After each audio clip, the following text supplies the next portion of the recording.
Hello বন্ধুরা, আজ চলে আসলাম নতুন ভিডিও নিয়ে। কাল জন্মদিন ছিল আমার, তো জন্মদিনে কি কি গিফট পেলাম তাই তোমাদের কাছে শেয়ার করবো আজ। চলো দেখাই তাহলে। প্রথমে এই যে দেখতেই পাচ্ছ, এই অ্যাকোরিয়ামটা দিয়েছে আমার বৌদি, খুব সুন্দর হয়েছে এটা জার। তো তারপর পেয়েছি এই যে এই একটা গেঞ্জি। তো তারপর পেয়েছি আরেকটা গেঞ্জি, এই গেঞ্জি দিয়েছে আমার বন্ধুরা, সাদা কালারের হোয়াইট কালারের, আমার খুব পছন্দ হয়েছে এটা। আর এটা দিয়েছিল আমার পিসি। আর এইটা দিয়েছিল আমার এক দাদা, আমার খুব ভালো পছন্দ হয়েছে এই হুডিটা। তো তারপর দিয়েছে এই বটলটা, দিয়েছে আমার এক বান্ধবী। বটলটা দেখা।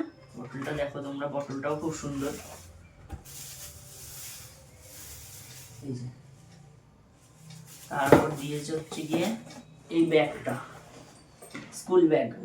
আমার তো এই স্কুল ব্যাগটা সব থেকে পছন্দ হয়েছে, আমার দাদা আর দিদি দিয়েছে, আমার খুব পছন্দ হয়েছে স্কুল ব্যাগটা। আর আমার আন্টি দিয়েছে একটা প্যান্ট, ওটা দেখালাম না। তো ভিডিওটা কেমন লাগলো আর গিফটগুলো তোমাদের কেমন কত পছন্দ হলো কমেন্টে জানিও। গিফটগুলো তো আমার খুব পছন্দ হয়েছে। তো আজকের মতো এইটুকুই, টাটা।